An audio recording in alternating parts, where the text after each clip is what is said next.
let's kick it off with a vision of marketing as code. What do I mean by that? So marketing as code is, it can sound a bit scary, but for me, this is going to be something that will sound like, yeah, being able to read and write might be scary for somebody who is illiterate at the moment. But at some point in time, let's call it 5 to 10 years, a sweet layer of AI will have come through all of the marketing tools that we're using today. And what I observed is that when developers have to do something twice, they already start building a tool for it. Any developers here in the room? Yeah, can you relate with that? When you have to do something repetitively, you write a tool for it.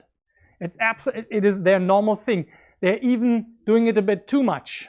Yeah, writing tools for something that you might not do that often. But we good old marketers, we repeat a task 10 times and we keep doing that, like semi-happily. Yeah, for example, this is a publishing calendar, Monday through Friday, 30 posts a month, yay.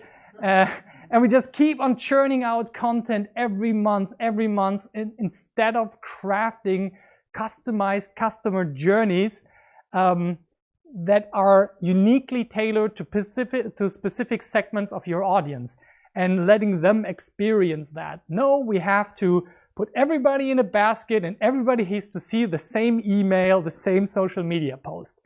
And this is where we're currently at. Yeah, we are suffering through that. And content marketing, I think, is is like the worst offender of this repetitive tasks. And then we went some ways into the right direction. Who of you is familiar with the work of Russell Brunson?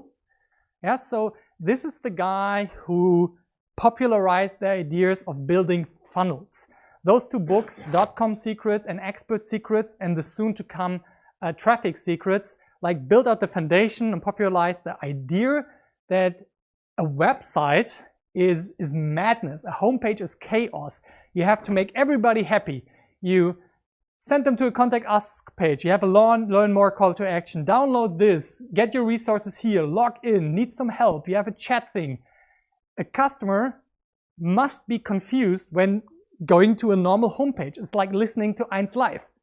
Yeah, they're trying to make everybody happy, but they just can't compete with Spotify's playlists that are just tailored to my personal preference. Yeah? And in my experience, my homepage is, after a while of building landing pages and funnels, has slowly become my worst converting site in the whole funnel. And that, compared to a funnel, looks really confusing, because in a funnel, you enter on a landing page that has one objective for one audience, a clear call to action that sends you, for example, to an opt-in form where you leave your name, your email, your phone in order for you to download a freebie that you really want.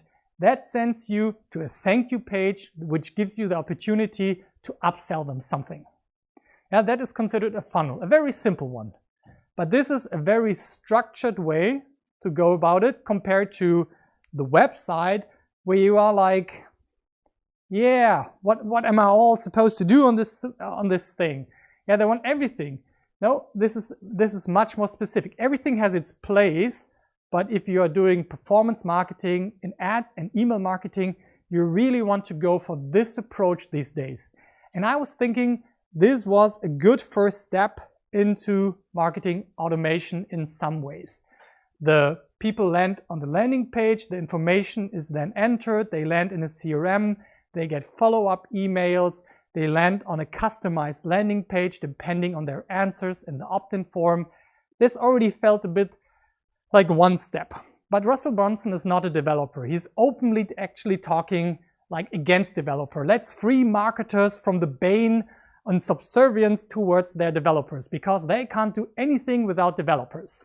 So he built this tool that made it really easy to build websites and webinars and opt-ins and email sequences without the help of developers. But you can actually really feel that he's not a developer and not a designer at all. Yeah, and it is one step into the right direction of creating the whole customer journey as one smooth experience. When, as growth marketers, we think usually in the R metrics, yeah, R metrics, if you didn't get the joke yet. From traffic to a landing page, to emails, to conversions. Yeah, we have the R metrics funnel: acquisition, activation, retention, referral, revenue. And we want to automate as much as is helpful for the customer experience along the whole journey. So at the moment, what we can automate is a little bit of this part. There is some efforts to automate some parts of the traffic generation. Landing page building has become way simpler than like 10 years ago. That is fine. But there is no thing that is connecting it. And my vision of content marketing is like this. What if we had a system that would manage the whole customer journey? That we could put some traffic in, yeah, where we put some paid and organic traffic. It costs us some time and money. That feeds the landing page, that creates visitors and actually captures leads into a CRM, which lands here, which sends out emails, creates sales. But then that is already existing. But why don't we have the missing part, like a controller that says, what is actually the supply and demand? Is my warehouse full, or am I almost out of stock? Why is this not managing the amount of traffic I pay for? Why is this not managing the amount of emails I am sending out and to whom? What if my sales team is at its limit?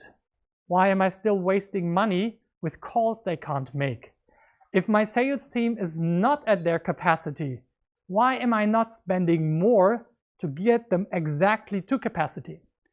Because that problem is already solved, selling traffic to emails that land in a CRM. But there is no simple feedback loop. And I have it from a good source that at Amazon, maybe you have seen on Google that when you search for a product that you see search ads from Amazon. Yeah, did you have that experience? It's supposedly nobody touched those ads in years. They have one controller, more or less, yeah, depending on stock and their demands and if they push something. That is all they can do. And now the software in the background knows how many products they have, how the conversion rates of the landing page views are, what they cost, and if they are in stock or not. And this system in the background manages the whole system. And that is my vision of marketing as code, and to stop the divide of this is marketing and this is product. Product, this is where the developers are. Marketing is where the marketing and salespeople are. Why is the acquisition path not part of the product? I totally do not understand why we do not craft absolute personalized awareness, activation, attention experiences for each customer that then continues through the whole onboarding of the product, the retention mechanics, the conversion mechanics, the referral mechanics, stuff that developers usually do not like to talk about that much. But if we will get there, and the people who will get that mindset and start to automate a little bit the whole customer journey, not the we fill the funnel. Now the product people, it's your business to make money out of that. That is what I personally believe in, and I hope we can just give you some ideas today on how to get there a bit in a fun way. Yeah, not totally complex, but real life. What can we actually do? So this fits for me into the whole pirate skills topics, core topics that we try to stand for. What we do with a growth roadmap, which is usually the meetup topic on January and July, we define clear goals. Where do we want to go? What is the feedback system supposed to optimize for? You want to go for return of advertising spent, you want to go for cheapest leads, you want to go for a certain amount of leads. Then we optimize the content and the platform publishing. We build funnels, track them, feed the data back into the system, generate traffic through paid and organic means, and then we do conversion rate optimization. And this system is supposed to be the start of getting into the habit of building a simple feedback loop. And that is my first call to action for you. Let's try to build just a simple feedback loop for your customer journey and keep on adding little parts that you can automate there without losing the heart and the relationship towards your customer.